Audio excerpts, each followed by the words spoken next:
I just want to let you know, graphs simply don't prove because you cannot see everything in the graph. Okay? Our eyes are not that sophisticated, and therefore they don't really prove from the logical standpoint of view. Okay, so section 3.1, we have all these terms here, and now especially you have to know the definition of increasing function, decreasing function. If a function is, sometimes we say that the function is increasing on an interval. So let's say we have like this here.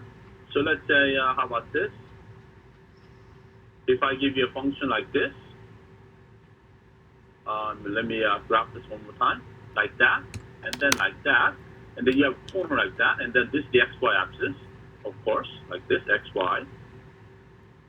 Then that graph number one is increasing. Graph number one, that is increasing. As we go to the right, it's going up. Note that at this point, it's not differentiable. At this point, it's not differentiable, but still the graph is increasing. And if it's, let's say, going, the curve is going up, going like this, then that means the graph is increasing on this one interval, from here to here, and then the graph is decreasing from here to here, from this point to that point, and then from here up, the graph is the function is increasing. So we say if the function is increasing, so let's say this one here at A, this is at A, okay. This is at A, and then B and C. So this function, and then this is D right here, and let's say this graph is equal, let's say graph is y is equal to g of x, then y equals g of x. Y equals g of x is not an increasing function, but it is increasing. It is increasing from x equals a to b, and from x equals c to d. But the function y equals g of x or y equals g of x, the function is decreasing from x equals b to c. If the function is increasing on the entire interval, if a function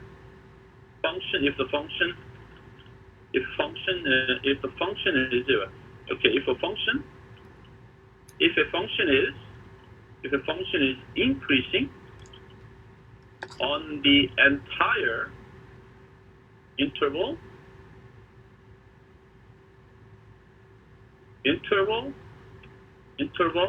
of domain. How about this? On the entire domain, then f is an increasing function.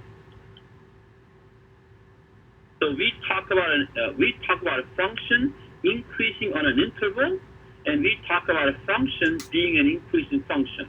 If a function is an increasing function, then that means the function is increasing on the entire interval. Okay? So like number 2 graph, that function, g of x, is not an increasing function, but it is increasing from x equals a to b, and from x equals c to d, and the function is decreasing from b to c. And then you have to know what strictly increasing means. That means it's never the same, never flat, it just goes up all the time. And then you have to know the definition, that's what it means. And then, yes. All right, any questions about these definitions here? And I think what we have done last time is we have done most of these questions here. Did everybody get to do example 5? Now, when it comes to these kind of these kind of problems here, you have to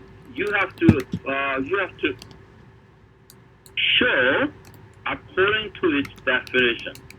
So when it comes to these problems here, of course, there's some mathematical problems too. You have to work on these expressions and you have to do the algebra correctly. That's one thing. But probably the hardest part is for you to formulate this English statement into a mathematical statement. So once again, formulating the word problem into a mathematical problem, that is the hard part. That is what we need. That's where the mathematics comes in. So you have to translate the words into a mathematical format so that we can actually use mathematics to prove. So it is a more of a logical problem. So your logic has to work. Your argument has to work logically, okay? And then it has to be according to the definition. So if you know, let's say, if the question is, let's say, example 4 or 5, show that the f is increasing or decreasing. So let's say example 5, the function f is increasing. Then you have to show that according to the definition of increasing. And then you have to show this algebraically. Graphs is not going to prove anything. All right? Graphs does not prove anything under any circumstance for any algebraic statements. Okay? Again, graphs do not prove anything in this class. Graphs do not, but it can be an observation, and it can also what? Confirm what is right.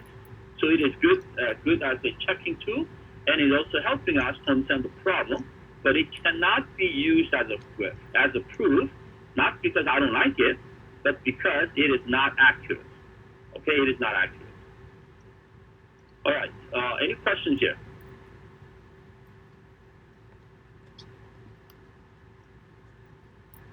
So that everyone understands this.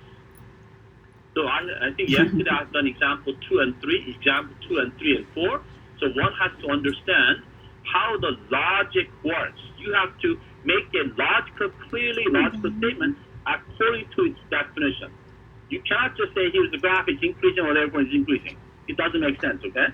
That is not the way you prove it. So, get that? So you have to know exactly what needs to be proven, and so you state the mathematical statement. So you state the mathematical statement, you write the mathematical statement, and then you have to show what you want to prove. So what you want to show has to be a mathematical statement too, with an assumption and with a conclusion. Most of these problems or most of these proofs, they do have some kind of an assumption, or we call this hypothesis. Okay? So usually when you prove this, usually you have this. A proof or a theorem. So we have, let's say, we have a theorem here. So what is this? You have to what? Prove, in this case, you have to do this, show this. So now, what is this here? Assumption. So we have an assumption. So let's take example 3. We have an assumption. Assume, and then blah, blah, blah, blah, blah. This part is called the assumption. Is the assumption, we call it hypothesis. Hypothesis, and sometimes it's called the assumption.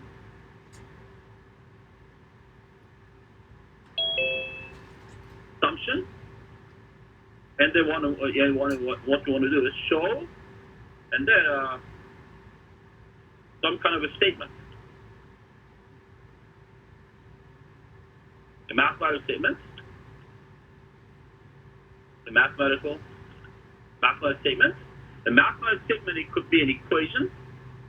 It is what? The mathematical statement, or it's an equation.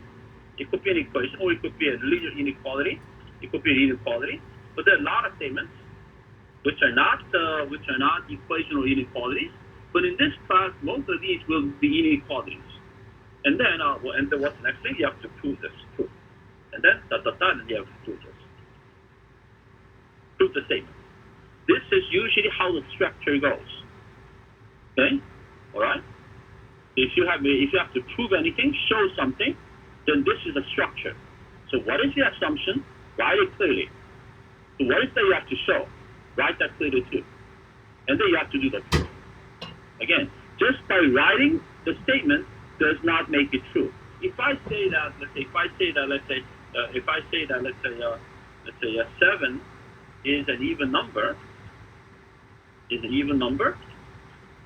An even number, is that true? No. Just because you say, okay, you say so, does not make it so. Does not make it so, make it true. All right? I think some students are getting mixed up here. When they say something, they think that they have already proven it. But what you say does not make it true. Okay, so let's say if I say that, how about this? I think an easy statement is this. Example is this. Example. I think an easy statement is, let's say, let n be a natural number.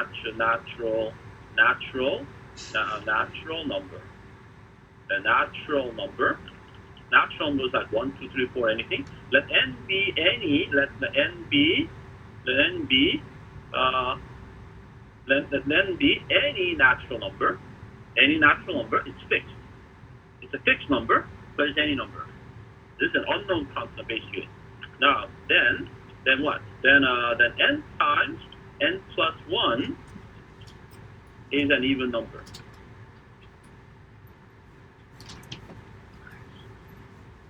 Is that true? You know, I can actually call this a theorem. Okay, how about this? You know what? Let me just call this an example. Example: let n be a natural number, then n times n plus b an even number. Okay. Show. How about this? Then show. Okay. I can say show that. Then show. You can show that. And then n times n plus 1 is the even number. So in this case, let n be a natural number. That's the assumption. That's the hypothesis. It usually starts with if something, and then if something, and then show that that is that. Then that's something. Then if then, and then you have to show. That's what the structure of any kind of a statement or a proof or a formula is. Okay, so you always have to make so when I look at your proof. So these things are very important. So you state your hypothesis or your assumption very clearly, and then you show what is that you're trying to show, write the statement you want to show, and then there's a proof. Does it make sense? So I've already shown that yesterday on example 2 and 3 and 4. So right now you have to know what a maximum is, minimum is, increasing is, decreasing is, and what does it mean by a function on increase? What does it mean by saying that the function is an increasing function? Well, you have to know what that means, and so those are the kind of things you have to know. Does anybody have any question on any of these problems? Any of these questions here? Does everybody understand what does it mean by these things? You have to have a graphical understanding, yes, but more importantly, you need to have an algebraic understanding. Is that clear? As all of these problems are done without using any calculator. The calculator, the graph or graphing calculator, they do not prove anything. Just want to tell you, they do not prove anything. From the logical standpoint of view, the graphs do not prove anything, all right? Because the graphs cannot find the details. I'm not accepting them because they don't work. That's why, okay? Any questions here?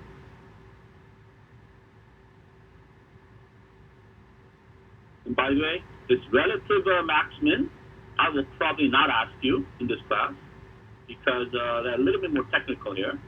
Although it is graphically clear, but these things, these two here, the relative max and relative min, if you just understand them graphically, you know what, that will be good enough. But sometimes I will give you a problem. I'm going to address this relative maximum in a more concrete way. Because if you look at the definition, it says some delta, and so this is the hard part. This is the part which is a little bit hard to understand. So let's say if you have a graph like this, let's say we have a graph like this, and then let's say we go up like this. So let's say this graph is going up, and then comes down, and then what? And then it's going to go up, you know, after a short interval. So in this case, the question is this point right here: is that a relative maximum? Is that a relative maximum? And the answer is yes. It says here some delta. Now, when it says some delta, what we mean by that is one delta. Some means one. There must be one delta. Note that if this is our C here, and if you take a large delta from here to here, like this, so this is our C plus delta, and C plus delta, and delta 1, and this is C minus delta 1. So delta is some kind of a quantity, positive quantity, a positive number. Then note that on this interval, is that the highest point? No. That point is not the hardest point. It's not the highest point. So as you can see, you look at the graph on this entire interval, the highest point is actually over here at the end. Therefore, this is not the highest point. But for this delta 1, it does not work. But if I make a small, tiny interval, make the delta x really small, how about if I do this? Let me use blue. Now if I, let's say, take a tiny interval here, This one is now, you know what, how about if I just use red? If I, let's say, call this point right here, C minus delta 2, and then this point is C plus delta 2, this is C plus delta 2, then on that time interval, and then we look at the function on that time interval from C minus delta 2 to C plus delta 2, is that point right there, is that the highest point? If you look at the interval from here to here, if you look at that part only, is the function reaching the maximum, the highest point at x equals c on that interval only? From c minus delta 2 to c plus delta 2? What do you think? Is that the highest point right there? At c. Is that the highest point? Yeah, that is the highest point on that time interval. And therefore, that point is called the relative max. Okay? So if I give you a question about this relative max or local max, then I'll probably restrict to a one interval. The some delta will probably throw up, and so I'll give you one delta. So I'm going to adjust the problem in such a way that you don't really have to know the definition, but I will use the concept of relative max or relative min. All right, I will use that concept. So it's all covered. Okay. So anyway, let me not confuse too much here. So I will just, maybe I'll just erase this. Okay. So again, clear all this. Do I clear this? I'll clear this. Okay. Save this. And I'll clear all this. Okay. Any questions here? Does anyone have any questions? Okay. Does anyone else have any questions? No? Okay, am I sharing the page? Yes. I'm sharing the page. Well, where is it say that I'm sharing the page? Let me see. You want to see share? Okay. New share? Yes, I'm sharing the page. All right. Okay, then I guess that's it. Then section 3.1. Now let's move on to section 3.2.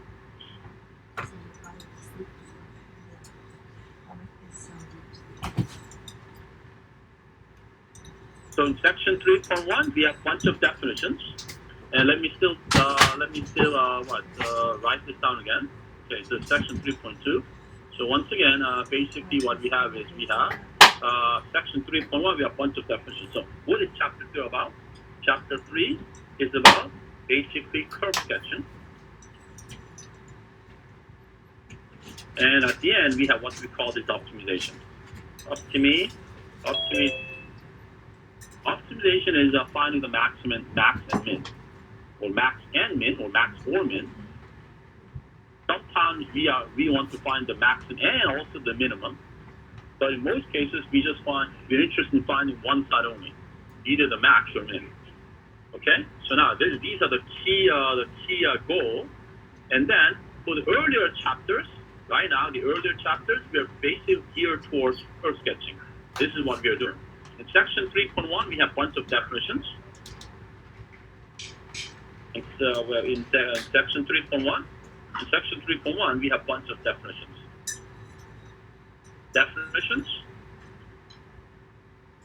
We have a lot of definitions. Definitions of terms. So you have to know what they mean. Definitions of terms. And so the increasing, decreasing, the max or min, absolute max, absolute min, all the critical points, all that gets to know. And now section 3.2, we now get into the theory. We now get into the theoretical part of curve sketching, and the theory in this case will be called the mean value theorem. We call this MVT, the most valuable theorem, right? The most valuable theorem, well, it's actually called the mean value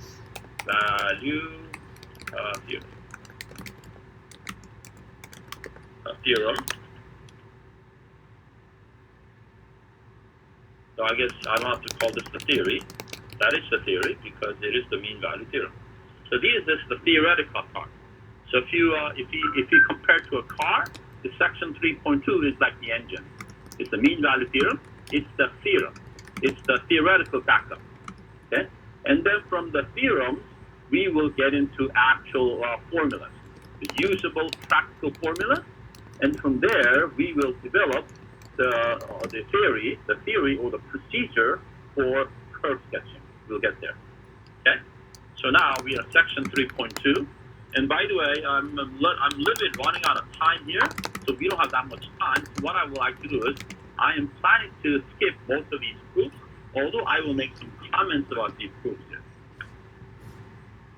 I'll make some comments. Okay, all right.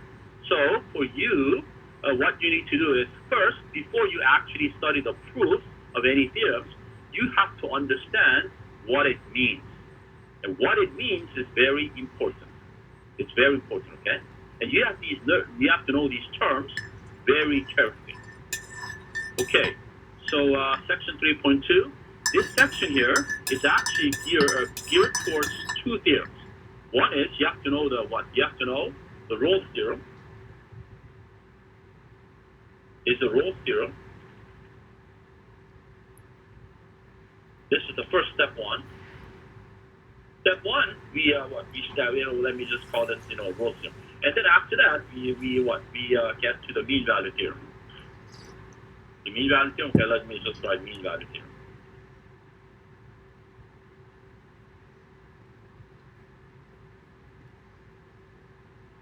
Excuse me, I'll be back in a minute. Sorry.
Okay, I'm sorry, class. I'm sorry. I'm back. Yeah, something came up. Yeah, sorry. Okay, so section mean value theorem. So this section 3.2 base has 2. And again, all calculus textbooks, and all calculus textbooks online or any books out there where they cover this topic, they actually have they have proof, and I will give you the idea. Again, the actual full proof. You know what? You have to just I want you to study them, or I might actually give you basically almost all of the proof. Okay, but the big thing is that all of you have to understand what the theorem means. This is very important. And once in a while, yes, when we are meeting on campus, when the course was